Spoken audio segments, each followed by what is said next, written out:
Hot Mic with Houston and Hogan features two radio professionals with over 100 years of broadcasting experience between them. Dave Hogan and Randy Houston are both native Western North Carolinians whose rich voices have been heard in every glade, cove, and holler of Western North Carolina and East Tennessee, primarily on AM radio. And between the two of them, they've worked in just about every radio format.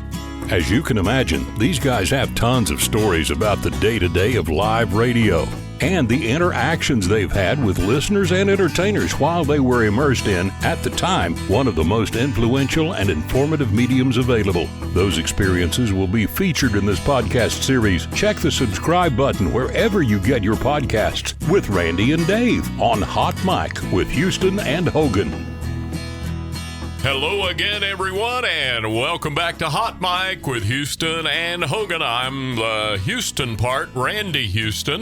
And this is Dave Hogan. Howdy from Hogan Holler, as I used to say on the radio. You sure did. I heard it many times. Howdy from Hogan Holler. Howdy from Hogan Holler. As a matter of fact, you used to talk a lot about things that go on up in Hogan Holler. Well, most of them were made up because not much went on in Hogan Holler. Wasn't any internet then. No MTV That's back right. then. You know, I was thinking the other day, Randy, about the fact that I remember my grandfather, and I'm sure that you have a similar memory, and many of our people, our listeners to this podcast, will have similar memories. But I remember my grandfather, Hogan. He was a widower for a number of years, lived alone. And at the end of the day, and we're talking about when the weather was warm, at the end of the day, when all the work was done, there on the little farm, he sat on his front porch, very modest, older house. He sat on that front porch, no internet, no newspaper, except maybe occasionally the Grit newspaper, no magazines. He would sit there with his dip of Bruton snuff on that front porch, and I've often wondered what went through his mind in those days, just sitting there for an extended period of time, an hour, 2 hours, 3 hours, the lightning bugs flashing in the front yard, all alone, without the distractions that we have with technology today. I'll bet you had a similar experience with a grandfather or great-grandfather. I went back to that area and visited not long ago, and the road is paved now, but I was reminded of sitting on that porch many, many times and seeing the dust plume in the summertime of about 3 cars, 3 vehicles that went by Granddaddy's house every day. Mm-hmm. You knew them by name. You knew where they were going. You knew who they were and what time they'd be coming back. You knew one was the mailman. Sure. One was the school bus. And the other was Frank Wiles, who had a job, and he went to that job every day about 3 o'clock, and my mom would always remark, Frank Wiles drives too fast. And, you know, similarly on the road we lived on there, and what I call Hogan Holler, it was unpaved. It's paved now, but it was unpaved in those days. And during the summertime, they would put down used motor oil on those gravel dirt roads to keep the dust down. Remember that? I was talking about that on the radio the other day. You must have been eavesdropping on my radio show, because I brought that up the other day just after I had visited, kind of in the same vein of the story we're telling right now. The big plumes of dust that would come up, and the rich people, or as Archie Campbell used to refer to them, the pitch reaple, the rich people would put down or hire someone to put burned motor oil down on that dirt gravel road, and it would become as slick as pavement. Well, you know, in Cherokee County, where I grew up, the county did it. It was a county project. Even worse. Nowadays, for environmental reasons, why they put you under the jail. You couldn't do that. And also, I remember when the road scraper would come around. Yeah. And had a big scraper on the front of it, and it would stir up the gravel and make it smooth. But also, I remember that the person who operated the road scraper, and you couldn't get by with this nowadays, if he knew you and you were a friend, he'd scrape your driveway. You know, he would help you out. Yes, he would. But if a county or government official started doing something like that today, oh, you couldn't get by with that. Absolutely. Using taxpayer money to help a private individual. Never was really fond of that guy that drove that motor grader because that messed up the bicycle lanes. Oh, you were in trouble after he came through. Well, if you ever wrecked your bicycle going at a pretty good speed on a gravel road, you skinned up your shins, didn't you? Strawberries all over the place. We're supposed to be talking about radio, Let's do. My grandfather, when he sat on that porch late in the day after all the work was done, now, he had a radio inside the house, but in those days, radios weren't portable. You couldn't pick up a radio and carry it out on the porch and listen to it. Transistors came along when, about 57? Probably. Somewhere in the mid to late 50s. Smaller radios came along. But most radios back, the older radios, were either cabinet-style radios or a table radio. If it was table radio, it's still a good-sized radio. Absolutely. And, of course, going back to the 40s and 30s, they were basically battery-operated till electricity came along, and you had to take a battery to town, to a shop, to get it recharged for your radio. So the portability of radio changed radio tremendously when radio became portable. Yes, you're exactly right. And I remember my days of the transistor radio, tuning in to faraway radio stations. That was what, I mean, there's been so many songs written and performed about that and about dreaming of radio. We talked about it a couple of weeks ago on our podcast here about doing recreated baseball and tuning into those faraway radio stations. And I just can't tell you how impressive that was on a young 8, 10, 12-year-old farm boy who thought that he's stuck at the end of Poor Farm Road here, and this is where he's always going to be. And the only thing is another poor farm right across the hill. But no, there's places called New York City and Chicago, and there's some big stuff out there. Connie Smith had a song called Transistor Radio. Remember that? I don't, no. Connie Smith. I think Bill Anderson wrote it. Okay. Not 100% sure, but I believe he did. But anyway, when radio became portable, and it used to be that if you had a radio in your car, it had to be special ordered. Oh, yeah. But then later on, they became standard. AM radios did. And then later on, it was mandated that all radios had an FM side to it. Yeah, an FM side. And so you had AM and FM in the automobiles. And this is about the beginning of, the rock and roll era of the Elvis Presley and Chuck Berry and those people that came along in the 50s that we talked about earlier on one of our podcasts. And one of the things that we talked about previously on Hot Mic with Houston and Hogan, and that's what you're tuned into, is Hot Mic with Houston and Hogan, two old radio guys telling radio stories. One of the things that we talked about that we were going to talk about is the transition of radio from those live days that were there when we got into the business to modern day radio and corporate radio and the era of the late 50s there and a transition to a portable radio. That was a turning moment in our industry.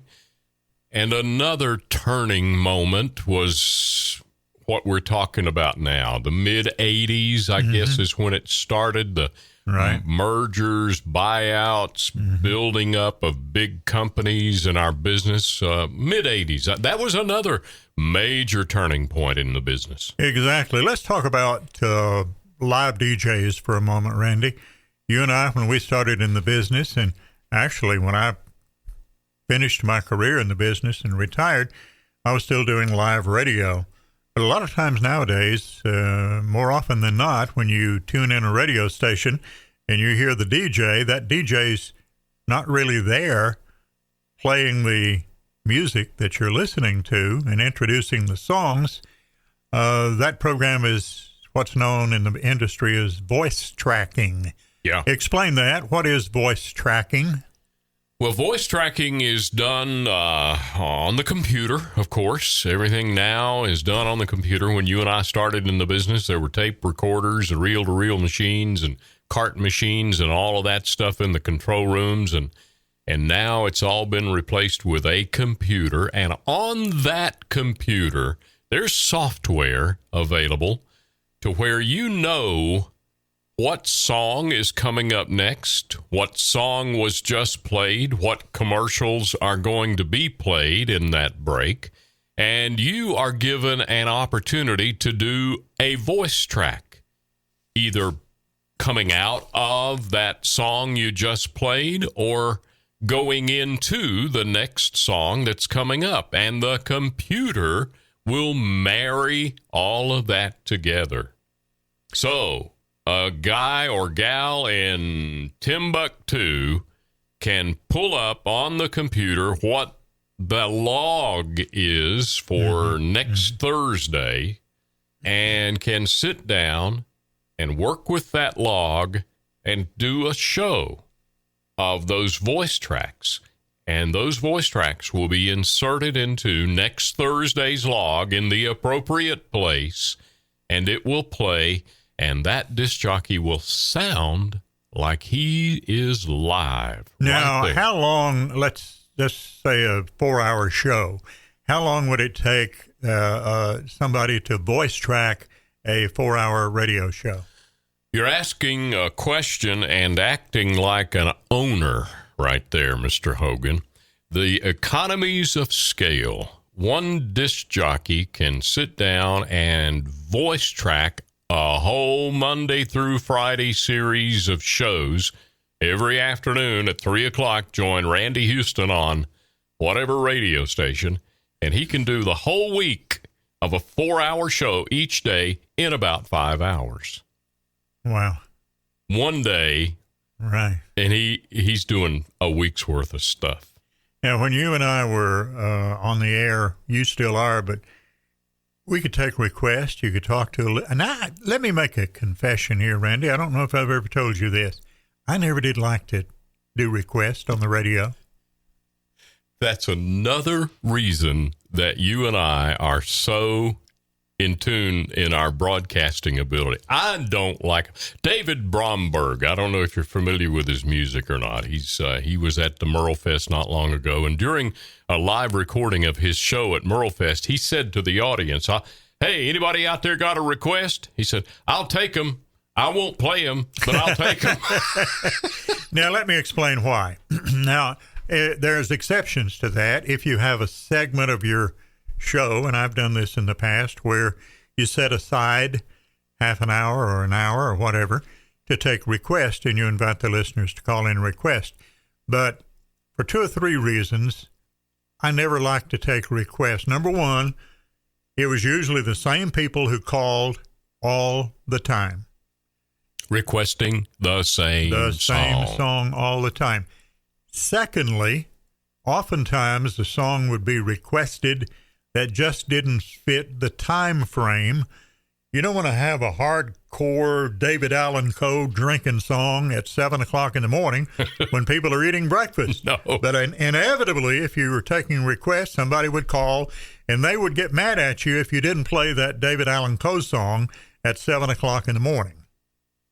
So I just didn't like the idea of requests, because I don't want to sound like I'm a true artist, like a Rembrandt or a Monet, but I always looked at putting together a DJ show as a work of art.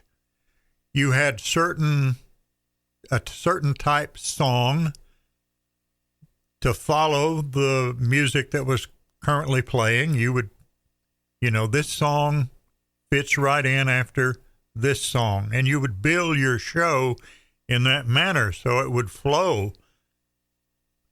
So it was, in a sense, a work of art. Absolutely can't agree with you more.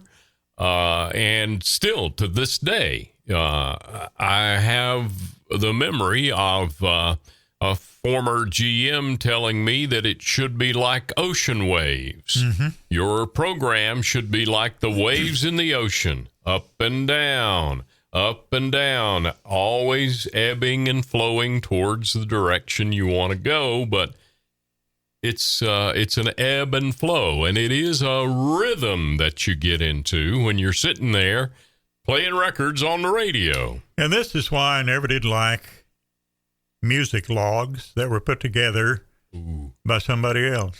And I've quite honestly gotten myself in trouble a couple of times in my career because, Dave, you're not following the music log. Because inevitably, if you followed that music log, there would be and let's explain what a music log is. It's put together by somebody perhaps at the corporate office, or it could be somebody on location who's the music director of the radio station, whose ideas of music conflict with yours. And so DJs had to walk a fine line between playing the music they felt like was appropriate as opposed to the music somebody else told you they wanted you to play. One of the hardest gigs I ever had in radio was being a disc jockey and playing what I wanted to play. All 5 different disc jockeys throughout the day played what they wanted to play. A lot of them came in the door with albums under their arms and left with albums under their arms. But I got into management of the radio station, and that was one of my first assignments, was to create a music library and a music log. And so you're the culprit, huh? You're the guy. I am the one. I had a tough time with that assignment, man. I really did. Well, I got it done. And I understand both sides of that. I do too, because you had some DJs that would just go crazy. Yeah. With, I remember when I was program director at WJCW in Johnson City, I had one DJ.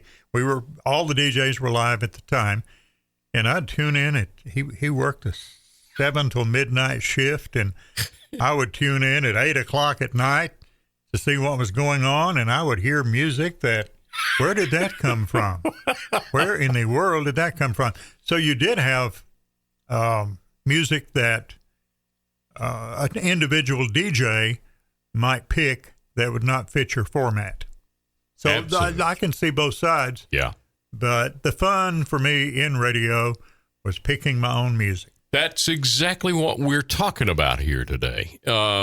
When you came before me to Asheville, North Carolina, from a small town in Western North Carolina. I came along about 10 years behind you to Asheville, North Carolina, from a small town in Western North Carolina. We both had goals of reaching the big market, Asheville, North Carolina. And when we came here, there were like 5 or 6, maybe 8 or 10 different radio stations owned by different people, interpreting the programming that they wanted to present to Asheville, North Carolina in a different way. All of those different owners, and each one of those different owners had different disc jockeys working for them. And there was so much individuality, so much flavor, so much difference. And now it's cookie cutter radio. Do we dare say that term?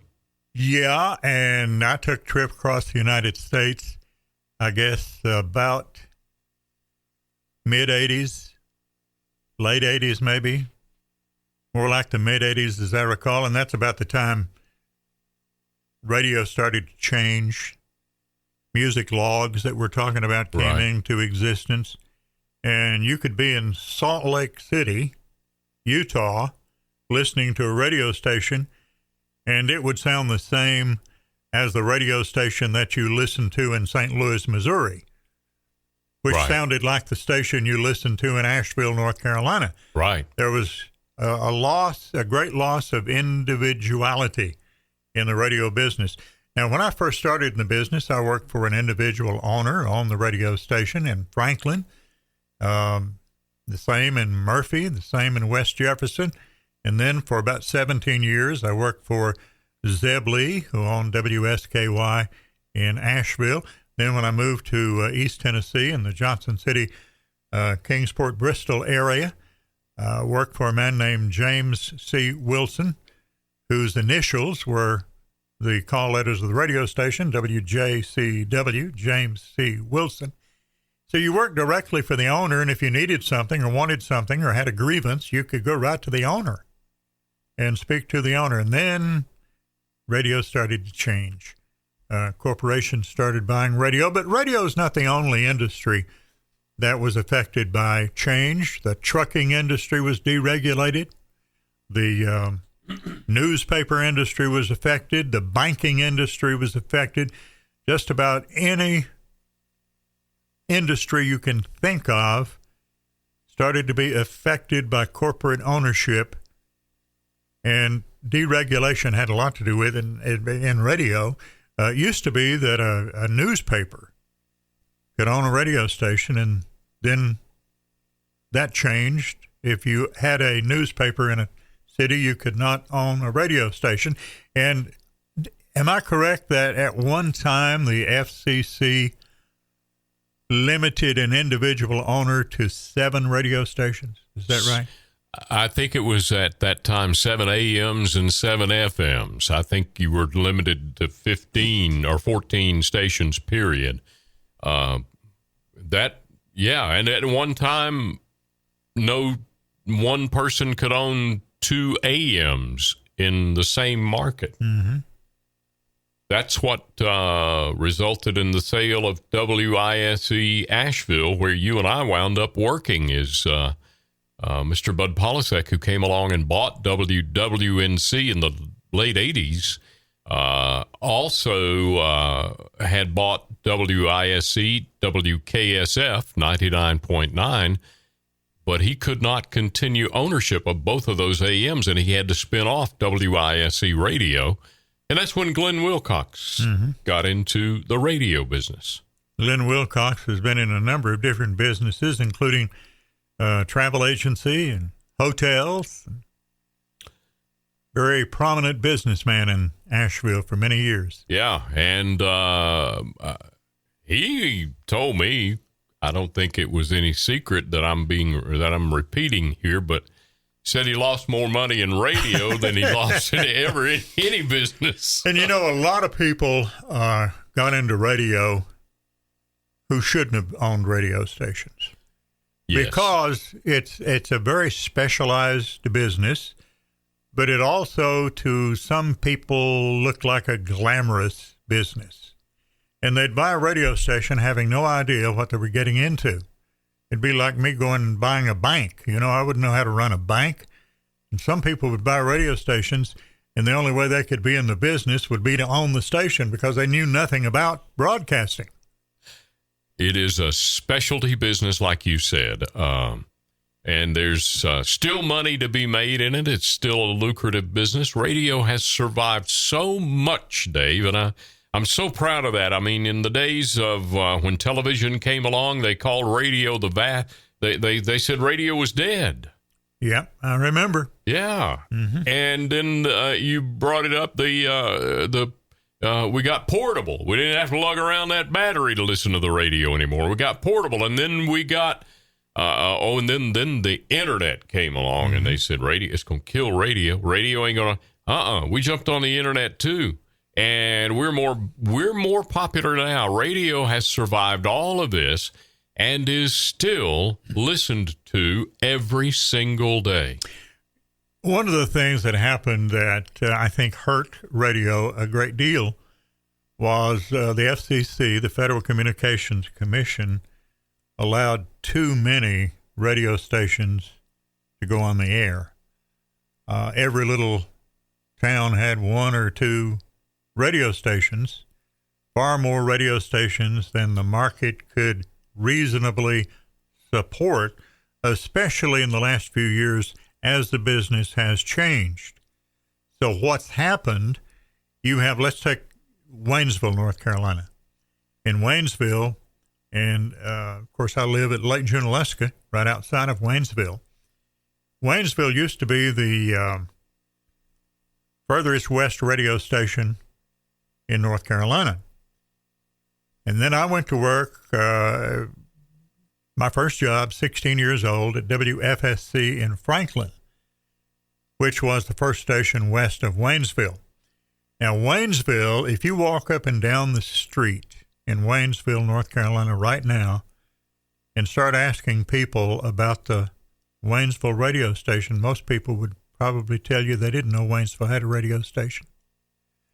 Because a town like Waynesville has a hard time, not just Waynesville, but a lot of other small towns supporting a radio station. Now, I'll say hats off to the folks at WPTL in Canton. They've done a good job keeping live radio in Haywood County. They've done a tremendously good job. But a lot of stations, if they weren't simulcasting as the Waynesville station does, the broadcast of another mother station or parent station somewhere, they couldn't survive. That's sadly the state of affair in our business this day. One thing that's helped is our FM translators. That's helped keep a lot of stations on the air. Explain that. What is an FM translator? Tremendously. It's helped tremendously. Low power FM, LPFM. It's a translator that an FM translator that was allowed some AM stations to apply for and simulcast their existing AM programming on this low-power FM translator. For instance, the station I work for, WHKP in Hendersonville, I do mornings there, 6 to 9 o'clock, and it was for so many years, 1450 AM, 1,000 watts day and night, AM. The FM translator that was installed there about 3 years ago is at 107.7 FM, and those FM translators were issued by the Federal Communications Commission to be no larger than the AM signal. Same signal coverage area, but you're now in FM. FM stereo, you're the same day and night. There's no degradation of the signal at night. It's the same. And you're right. It has made an incredible difference in our survival. I mentioned WPTL in Canton, and I live at Lake Junaluska. And when they were only AM on 920 frequency, I could not get them at night because they decreased power as so many AM radio stations do. But they were granted a translator, FM translator. I think it is 101.7. I'm not 100% sure, but the point's still the same. I can get them at night. Yeah. Before that, if they were carrying Canton High School football, Pisgah High School, the Black Bears, and I wanted to tune in at night, I could not pick them up in Lake Junaluska. Yeah. But now with the FM translator signal, I can listen to the football game if I want to there in Lake Junaluska from Canton. Back to your original point of the FCC giving so many frequencies out. Yeah, and we've got a hush here in a minute because we're running long, but that is also talked about a lot.